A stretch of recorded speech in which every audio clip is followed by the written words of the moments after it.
está próxima y, según parece, tenemos algunos cambios. No sé bien si podremos hacer en un día que no sea martes la conferencia, porque si no tendríamos un hueco también, porque hay, por lo visto, bueno, el próximo día es fiesta y luego hay otra cosa también, un acto del instituto, de modo que no sé bien qué pasa. Pero vamos a ver si hacemos un arreglo y si no nos saltamos una. Ustedes recuerdan que habíamos empezado este curso, que se interrumpió, claro, por el seminario, casi recién empezado, y vimos un poco el problema. Se trataba, no olviden ustedes, lo que estamos buscando es la disociación entre dos actitudes, dos instalaciones vitales que son el lirismo y el prosaísmo.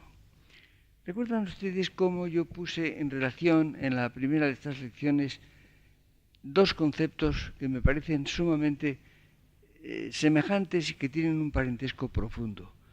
Por una parte, el lirismo, por otra, la idea de ilusión. El concepto de ilusión, recuerdan ustedes que es algo sobre lo cual no se ha escrito, que yo sepa, más que el pequeño libro que publiqué hace 15 años, el breve tratado de la ilusión, en que examinaba ese hecho tan sorprendente y tan inadvertido que creo que nadie había reparado en él, del cambio semántico del sentido etimológico y el sentido tradicional en español y en las demás lenguas, por supuesto, el sentido negativo de la palabra ilusión. Recuerdan ustedes que en la época romántica, desde Espronceda, Larra y luego otros autores, y inmediatamente después en la lengua hablada, en la lengua coloquial, en la prosa, por supuesto, también, se produce una transformación semántica del sentido negativo, del sentido de engaño, incluso de escarnio, de irrisión, el sentido que se emplea cuando eres un iluso, no seas iluso, no te hagas ilusiones, al sentido positivo que hoy en español es el más fuerte. Tengo ilusión por una persona, por un viaje, por una empresa. Estoy ilusionado, incluso vivo ilusionado. Ese sentido, que es el más fuerte, ha pasado al español desde entonces y, repito, es el más fuerte con un detalle curioso, que es que se emplea más en España que en América. La palabra ilusión, en este sentido fuerte, nuevo, se emplea en España, es constante, se emplea constantemente y con un uso amplísimo, literario y hablado, en la lengua hablada. En América también, pero menos. Y tengo una hipótesis que yo quisiera confirmar. Como esto aparece hacia 1830 y tantos, es decir, a raíz de la independencia de los países del continente americano, que significaron una cierta ruptura con España, un desinterés, una vuelta más bien hacia Francia, es posible que la menor atención a lo español y a la literatura, justamente que se estaba escribiendo entonces, haya hecho que haya penetrado menos, no es que no haya penetrado, pero con menos fuerza, con menos frecuencia en los países de Hispanoamérica. Esto es una pura conjetura, es una hipótesis que sería interesante confirmar, pero que yo en ese momento no puedo confirmar. Frente a esta posición de lirismo, de, diríamos, esa forma de instalación en la vida, recuerdan ustedes cómo veíamos que tiene un carácter proyectivo, un carácter programático, un carácter muy intensamente personal, el proyectarse hacia un futuro que es atractivo, que produce ilusión, que es una anticipación desiderativa de algo que no está cumplido, que está abierto, que continúa, que está vuelto hacia el futuro. ¿Recuerdan ustedes todos estos rasgos que descubríamos en la actitud ilusionada, en la actitud que produce el temple lírico, la instalación lírica en la vida? La actitud opuesta es el prosaísmo. Y esto naturalmente afecta a las vidas individuales, a las vidas personales. Hay vidas prosaicas, Pero hay también un reflejo, como ocurre con el lirismo, un reflejo en las formas sociales, en las formas de la vida colectiva. Es decir, hay países o épocas, o dicho con más rigor, países en algunas épocas en los cuales predomina el lirismo o bien predomina el prosaísmo. Pues bien, hay un hecho que me parece enormemente interesante y es que cabe una visión del mundo prosaica, que es el mundo reducido a cosas. Es un problema delicado desde el punto de vista intelectual de la propia realidad del mundo, pero que tiene esa resonancia, ese reflejo en el temple de la vida, que es lo que hoy vamos a tocar. Evidentemente estamos rodeados de cosas. El mundo está lleno de cosas, aquí tengo muchas cosas delante, hay otras que están en la habitación y fuera en el mundo entero. Hay la propensión a creer que el mundo está compuesto de cosas, que consiste en cosas. Incluso se puede pensar que el mundo es una cosa, es una gran cosa. Esto no es cierto. Las cosas están en el mundo. Las cosas son cosas del mundo. El mundo no es una cosa.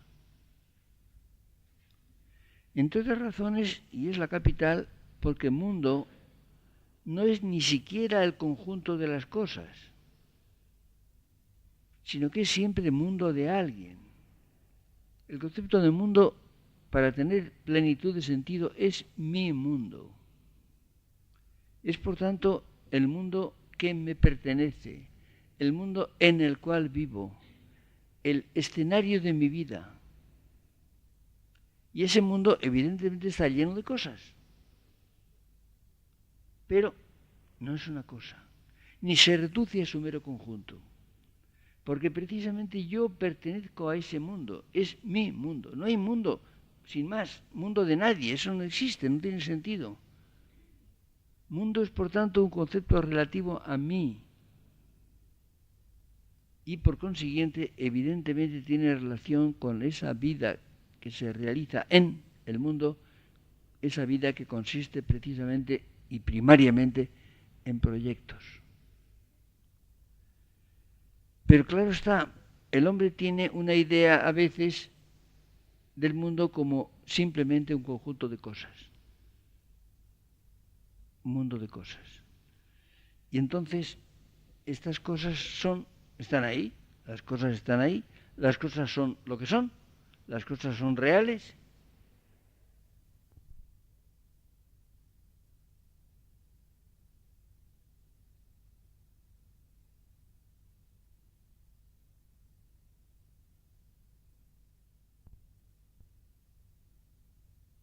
Tienen una condición, tienen una consistencia determinada, están dadas, las cosas están dadas y por tanto en ese sentido son datos. No tienen, diríamos, en sí mismas ningún carácter proyectivo.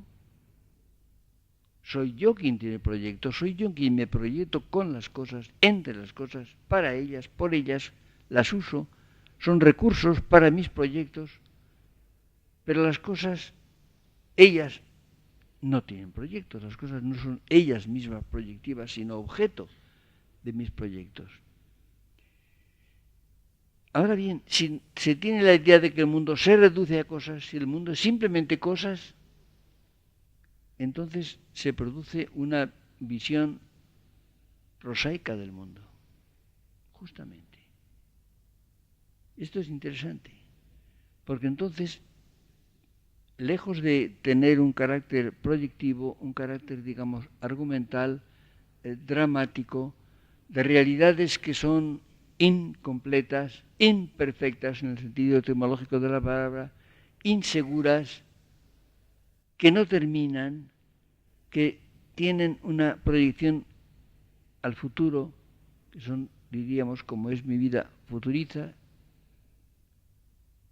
Si esto no ocurre así, entonces desaparece ese carácter y se convierten en cosas, en cierto modo, inertes, que no tienen en sí mismas esa función abierta, proyectiva, inconclusa, que nos parecía justamente el carácter típico de la instalación lírica en la vida. Pues bien, ocurre que el mundo actual, a diferencia de otros mundos, el mundo actual naturalmente no el mundo entero, el mundo en los países como el nuestro, en los países diríamos que se consideran desarrollados, aproximadamente los países occidentales o los países occidentalizados, no todos los países, ni mucho menos, están llenos de cosas. Estamos tan absolutamente inmersos en este conjunto de cosas que ni nos damos cuenta de ello. Pero si se compara la situación actual con la de cualquier otra época, incluso las muy próximas todavía, si ustedes piensan no ya en el siglo V antes de Cristo o en el siglo XII de nuestra era, si ustedes piensan en el siglo pasado, verán ustedes que la comparación es extraordinaria. El mundo está lleno de cosas. Hay un hecho en el cual yo reparé leyendo novelas del siglo pasado, incluso de principios de este, que me sorprendió, que era la facilidad con que la gente se mudaba de casa. La gente mudaba de casa en cuanto tenía cualquier cambio de familia, nacía un hijo más, por ejemplo, se moría una persona, se mejoraba o se empeoraba la fortuna. Entonces se buscaba un piso más grande, un piso más pequeño, un piso más barato, un piso más caro, más lujoso, en un barrio mejor. Había muchos pisos desalquilados. Se ponía un albarán, es decir, un papel en el balcón que indicaba que el piso estaba para alquilar. Porque naturalmente la mudanza era sumamente sencilla, porque las cosas tenían muy pocas cosas. Se aparece en las novelas de Ganivet, o en las novelas de Aldós, o en las novelas de cualquier autor del siglo pasado, de finales del siglo pasado, hasta de comienzos de hasta Baroja. Se llamaba a un carrito, que hacía la mudanza. Frecuentemente hay testimonio de que costaba 25 pesetas la mudanza, y el carrito cargaba con las cosas de la casa, que eran muy pocas. Había muy pocas cosas. Ahora las casas, incluso las casas modestas, están llenas de cosas. Yo me acuerdo cuando yo hice la mudanza, en fin, desde la casa, pequeño piso, en que vivimos muchos años, desde que nos casamos hasta el año 59, en que nos mudamos. El piso era muy pequeño, era un piso muy agradable, pero muy pequeño el que teníamos, y cuando se avisó a la empresa que hizo la mudanza, dijeron una mudanza pequeña. Decían, porque era un piso muy pequeño realmente. En el cual yo recordaba el verso de Lorca de Antoñito el Camborio, que decía, tuvo 3 golpes de sangre y se murió de perfil. Yo decía, yo es peor, yo vivo de perfil, porque con innumerables libros, no tantos como ahora, pero muchos, y 4 hijos, era difícil vivir, ¿no? Y me acuerdo, los que hicieron la mudanza, dijeron, ¿una mudanza pequeña? ¿Cómo pequeña? Y eso que la biblioteca se trasladó aparte. Los libros fueron trasladados de otra manera y en otras personas. Porque está todo lleno de cosas. Y estoy seguro de que si ustedes cuando vuelvan se dan una vuelta por su casa mirando, verán ustedes, estoy seguro, yo no he estado en sus casas, pero estoy absolutamente seguro de que tienen incalculable número de cosas. Así se vive, ¿no? Piensen ustedes en la tendencia actual a comprar. Yo tengo cierta repulsión. Me da una pereza comprar nada. Sería comprar algo. Y cuando veo muchas cosas ya no compro nada. Quizá en una tienda pequeña pueda comprar algo, en los grandes almacenes me voy. Tengo una resistencia a comprar nada. Pero la gente no. Ustedes piensen en ese fenómeno de las rebajas, que se puede unir al fenómeno del fútbol. Son esos hechos que caracterizan a las épocas, ¿no? Son cosas muy secundarias, pero muy reveladoras. Ese afán de comprar. La gente va y compra lo que sea. Dirán ustedes, porque puede, claro, porque hay muchas cosas, y dinero para comprarlas. Hay por una parte una enorme oferta, por otra parte hay una demanda. El hecho es que es un mundo de cosas. Pero además no solamente se tienen en la casa, no solamente se compran, es que además se están manejando todo el tiempo. Es que se usan, todo el mundo está usando los innumerables objetos de la vida, todos los aparatos. Antes no había aparatos, nada. No había. Había velones o candiles para alumbrarse, luego hubo el gas, que bueno. Después hubo después las bombillas de Edison. No crean ustedes, hace relativamente poco, hacia 1880 y tantos, 90, se empieza a ver el alumbrado eléctrico en Europa. Era muy poco. Ahora está todo lleno y la gente está manejando aparatos todo el tiempo. Bueno, hemos dado un paso reciente que son los teléfonos móviles. Ustedes fijen que ahora casi todo el mundo no ya es que tenga un teléfono móvil, es que lo usa todo el tiempo.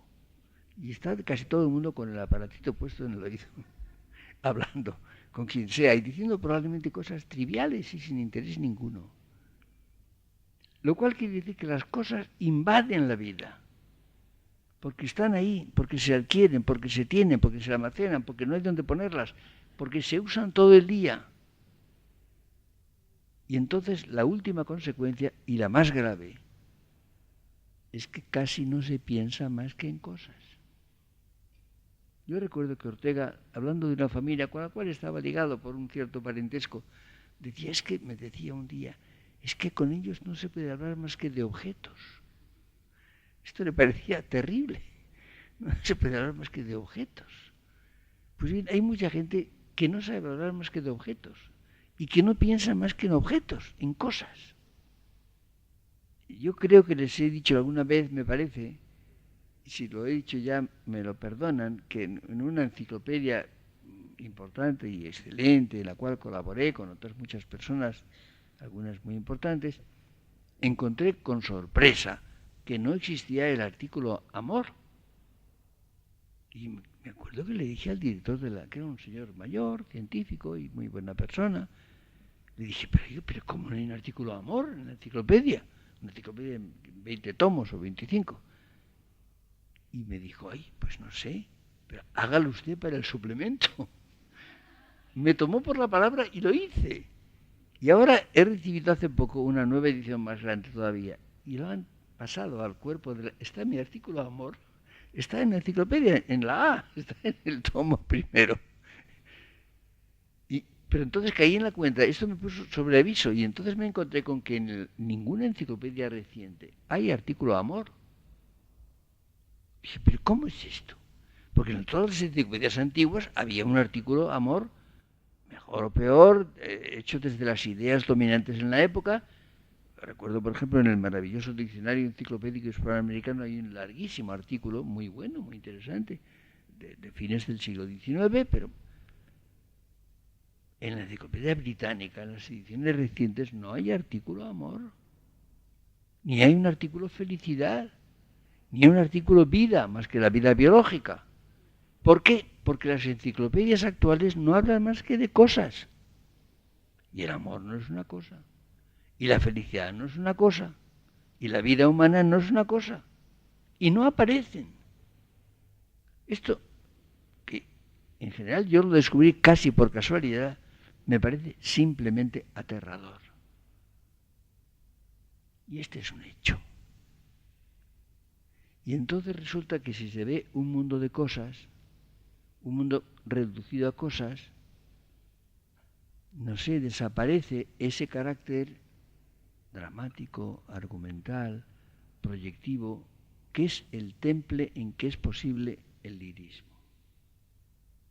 Y entonces resulta que sobreviene una actitud de prosaísmo. Lo cual está conduciendo, claro está, a que la vida en el mundo actual tenga, diríamos, una tentación de prosaísmo. O es evidente que la vida personal puede tener lirismo porque cada persona individualmente puede tener interés, puede tener preocupación, atención por algo que no sean cosas. Por ejemplo, personas. O las dimensiones de la vida personal, que no son cosas. Cada uno de nosotros puede salvarse Puede tener evidentemente una zona de lirismo en su vida, se puede proyectar respecto de otras personas de una manera lírica, esto es evidente, pero el mundo como tal, en gran parte, es un mundo prosaico, porque es un mundo precisamente de cosas, compuesto de cosas. Esto me parece enormemente importante. Y yo creo que esto está condicionando las formas de la vida en un grado extraordinario. Si ustedes toman el horizonte normal de los actos vitales, hay que tener en cuenta los actos vitales. Ustedes piensen, por ejemplo, lo que hace una persona desde que se despierta. Lo que se despierta, la verdad es que el primer acto de muchas personas consiste en parar un despertador, que es un aparato, que es una cosa, que está sonando y se para. De modo que lo primero que hace la mayor parte de la gente, el primer acto vital al empezar la mañana es justamente parar un aparato, interrumpir el sonido más o menos agrio del despertador. A partir de entonces empieza a poner en juego aparatos, varios aparatos. Hace operaciones, empezando por esa operación que es el aseo, que es tan importante, muy importante, gracias a lo cual la vida humana ha mejorado enormemente. Una de las cosas capitales que han condicionado la vida en la época reciente, yo tengo un respeto extraordinario por la fontanería. Sí. Sí, nada, por supuesto. Ustedes piensen que el hombre actual tiene una zona de su vida elemental, muy elemental, pero muy importante, que es lo que tiene que ver con las operaciones que se suelen hacer por la mañana, que se solían no hacer por la mañana, no lo olvidemos, pero que ahora se hacen. Desigualmente, yo recuerdo cuando las épocas, yo vine a Madrid el año que se hizo el metro. El metro se inauguró el año 19, que es el año que yo vine a Madrid a los 5 años. Había una primera línea, que era la línea Sol, 4 caminos, la línea 1. Pero después se fueron poniendo otras, la línea 2 y la línea 3, que tenían recorridos diferentes, y yo decía que si a mí me vendaban los ojos y me bajaban al metro, yo decía en qué línea estaba. ¿Por el olor? Porque olían más o menos, mejor o peor, y yo podía asegurar con los ojos vendados en qué línea, me acuerdo todavía, eran 3 por lo pronto, 1, 2 y 3, y se distinguían. Esto no pasa. ¿Por qué? Porque el metro huele mucho menos, realmente. Y de un modo más homogéneo. Hay menos distancias olfativas sociales, lo cual es muy importante, creo, y excelente. Bueno, ¿por qué? Pues porque la gente se bañan, se lavan, se duchan, hacen operaciones que en un grado incomparable con el de hace, en fin, mi vida es larga, pero claro, todo ha acontecido en este siglo XX, ¿no?, que está terminando. Que tampoco se trata de periodos de la época de las cruzadas, pues la gente, bueno, pero aquí no. Esto ocurre. Pero inmediatamente después no se hacen más que usar diferentes aparatos. Bueno, ustedes imaginen también, por ejemplo, sobre todo las mujeres que tienen las operaciones, digamos, domésticas relacionadas con la casa, con la limpieza de la casa, con la cocina, evidentemente ahora son aparatos que se ponen maravillosos. Yo creo que son absolutamente maravillosos. Durante mucho tiempo, y yo lo he visto y lo he conocido, se lavaba sobre una tabla rugosa con unas estrías, y allí se frotaba denodadamente, ¿no?, con jabón lagarto, yo qué sé, estropajos, y la ropa, y bueno, y los cacharros, naturalmente se fregaban con agua que corría cuando era corriente. Si van ustedes un poco más atrás, se lavaba en el río, sobre una piedra del río. Con muy pocas cosas, sobre todo con muy pocas cosas. sin aparatos, con esfuerzo, evidentemente, con esfuerzo considerable. El agua era fría, el agua estaba en los ríos, estaba en los arroyos, estaba en las fuentes públicas. El que hubiera agua en las casas, el que hubiera agua en el grifo, es decir, el que se giraba un grifo y saliera agua, es un prodigio reciente, muy reciente. Pero el agua además ahora tiene que estar caliente también, ¿no? Si el agua sale un poco fría, nos quedamos desolados. Y los aparatos y los cacharros se lavan en un sitio. Y todo eso recuerdo que es maravilloso y que es importantísimo. Pues la gente escribía con una pluma de ave, que se aprendía a cortar la pluma, naturalmente, y a hacerle la ranura que permitía que la tinta fluyera. Mi padre, que también era del siglo XIX, pero no del XV, aprendió a escribir con plumas de ave. Luego vinieron las plumas de acero, que fueron un gran avance. Después vino la pluma estilográfica, porque antes se mojaba en el tintero. Por ejemplo, en todos los colegios, en las escuelas había una cosa con un S y ahí se mojaba la pluma. Bueno, después ya luego vino el bolígrafo, después luego la máquina de escribir. Ahora ya, bueno,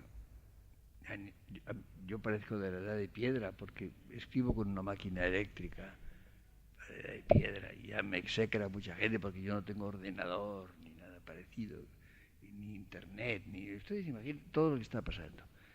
Es una transformación de un mundo de cosas, pero las cosas lo que pasa es que reclaman atención. Hay que tenerlas, hay que buscarlas, hay que comprarlas, se ven catálogos, se cambia de modelo a cada poco, lo cual quiere decir que el único argumento es el de la sucesión de los modelos de las cosas y las marcas. Dense cuenta de esto.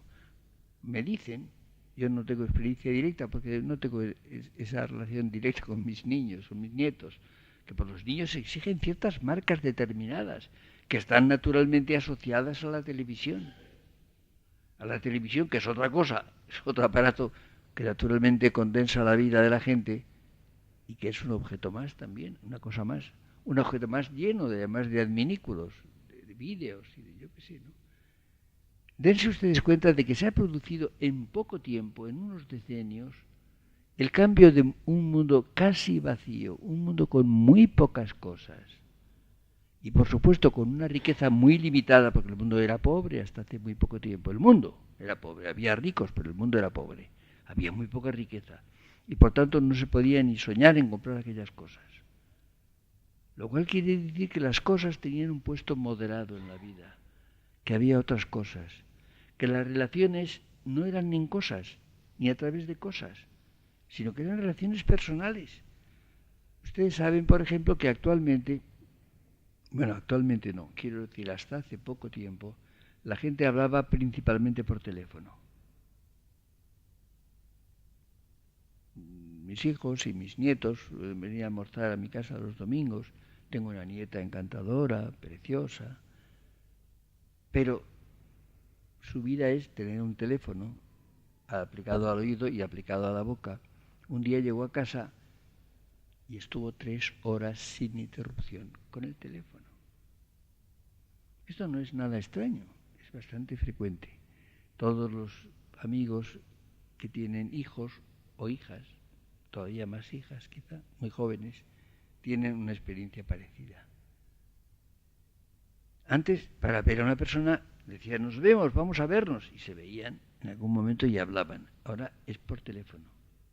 Dirán ustedes que dentro de poco van a ver con la pequeña televisión aneja al teléfono, o a lo que sea, o al internet, o a lo que ustedes quieran. Pero el hecho es que naturalmente se interponen entre las personas las cosas, que absorben la atención, el tiempo, la mayor parte de las formas de relación. A muchas personas les extraña y además se quejan de mí y dicen que enseguida cuelgo el teléfono cuando estoy hablando, porque lo uso en general para una pequeña comunicación, para un recado, para quedar en algo. Para hablar no se me ocurre, porque me gusta hablar con las personas viéndolas, en presencia. A veces creen que es sequedad o mal humor. No hay sequedad ni mal humor, es que la pequeña función del teléfono ya ha terminado, ¿no? Y entonces, pues, termino la conversación, la brevísima conversación. Pero hay mucha gente que vive en y con y por y para y todas las preposiciones que ustedes quieran el teléfono. Pero eso ya es pasado. Eso es tiempo pasado, porque ya no, esto es arcaico, ya no pasa eso. Dentro de poco el teléfono es una antigualla. Ven ustedes, por tanto, cómo el problema está en que el espacio físico y el espacio vital y el tiempo vital está siendo ocupado por cosas. Y esto hace que se transforme la estructura de la vida. Añadan ustedes del lugar en que trabaja a larga distancia y a largo tiempo.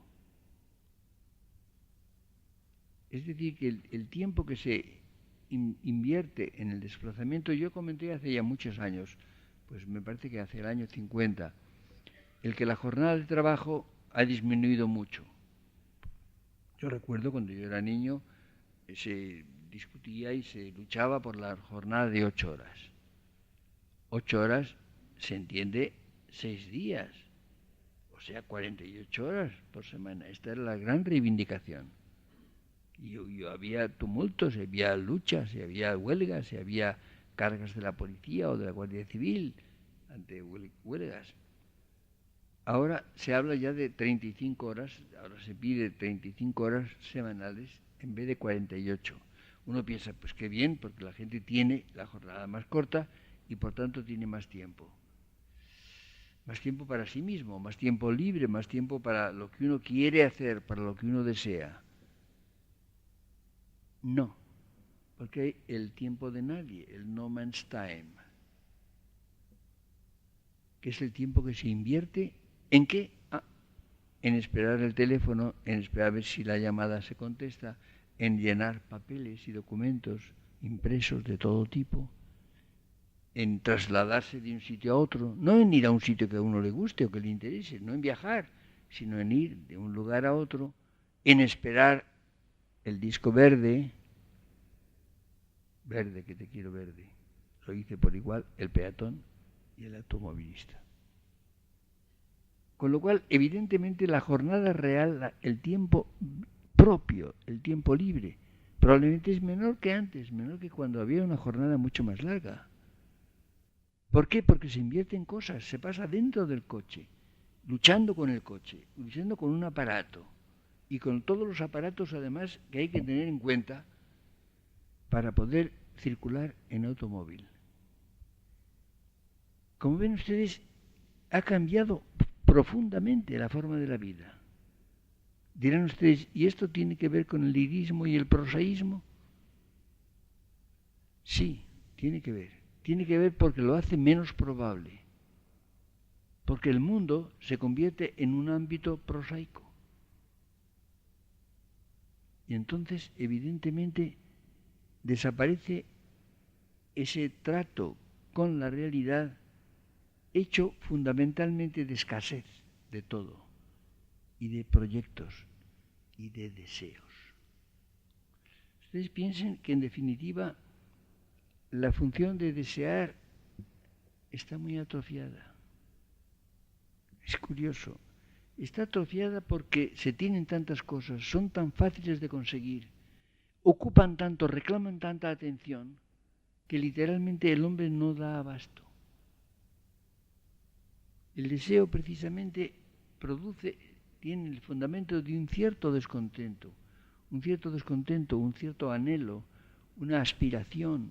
Son todas palabras que se relacionan muy estrechamente con la palabra ilusión y con el lirismo. Esto forma parte del contenido. Pero si esto desaparece, en gran medida, repito, por la reducción a las cosas, entonces se produce un estado de prosaísmo que destiñe sobre la vida entera. Adviertan ustedes que yo no estoy hablando mal de las cosas, sería bastante ridículo, ¿no? Y además las cosas son útiles, son necesarias. Muchas han mejorado la vida de una manera increíble. Lo que me parece aterrador es la reducción del mundo a cosas. El creer que el mundo consiste en las cosas que hay en el mundo, porque el mundo va más allá. El mundo, repito, no es ni siquiera el conjunto de las cosas, es mucho más, es el escenario de la vida humana. Es el lugar en que se pueden desarrollar, realizar o frustrar nuestros proyectos. Es, por tanto, el carácter, diríamos, incompleto, inacabado, en alguna medida frustrado, hecho de carencias, hecho de deseos que no se realizan o que cuesta esfuerzo realizar, en los cuales se pone empeño, se pone ilusión en conseguirlos. Piensen ustedes, por ejemplo, en otro aspecto que ha sido también fundamental en la actitud del hombre en la vida y en el lirismo, ha sido el viaje. El hombre ha tenido la ilusión de viajar. A mí me produce asombro el ver cómo los hombres de cualquier época han viajado mucho. Algunos, otros no podían moverse del lugar en que habían nacido. Pero los que viajaban enormemente en circunstancias muy difíciles. Ustedes piensen en el siglo XVI, en el siglo XVII, todavía en el siglo XVIII. Las gentes que iban a América, que recorrían América, que iban de un continente del norte al sur de América, que viajaban de Europa a América y de América a Europa, a veces, muchas veces en la vida, con peligros, con grandes dificultades, con pocos caminos, a caballo o a mula o en coche, a lo sumo, o en barco de vela, por supuesto, y viajaban enormemente, y el viaje era la gran ilusión. Ahora ocurre lo siguiente, todo el mundo viaja, se anuncia a todas partes. Ustedes saben que, por ejemplo, era tradicional en tiempos muy recientes que los recién casados iban a las Baleares, iban a Mallorca. Ahora los recién casados se van a Tailandia, o se van a Cancún, o se van a Laos, que no saben ni dónde están. Lugares de los cuales no tienen la menor idea. Pero hay unas agencias que anuncian esos viajes a todos estos sitios y están al alcance de casi todo el mundo, porque todo el mundo tiene mucho dinero, no sé cómo, pero lo tiene. Y entonces se van además naturalmente en un avión en que no se ve nada, porque además ahora menos todavía, porque yo recuerdo, yo he volado mucho en aviones de hélice y entonces se veía el paisaje, y uno veía las tierras verdosas o áridas, o los desiertos, o las cordilleras. De vez en cuando se veía la línea de un ferrocarril o una carretera, se veía una ciudad, se veía un volcán, yo qué sé. Ahora en general no se ve nada, o nubes, si acaso por encima de las nubes, se vuela por encima de las nubes, no se ve nada absolutamente. Es desde que uno sale de aquí y se encuentra en Tailandia, sin más, sin transición. Lo cual naturalmente disminuye, pero claro, en el avión va rodeado de gente con aparatos también. Bueno, con una bandeja delante, con una comida con salsa siempre. Una salsa cuyo destino es acabar en la camisa o en los pantalones. No comprendo por qué con tan poco espacio se dan una cosa, por ejemplo, una pasta de macarrones con salsa de tomate, yo qué sé. Todo muy apretado, naturalmente. Y encima le dan unos revistas y periódicos.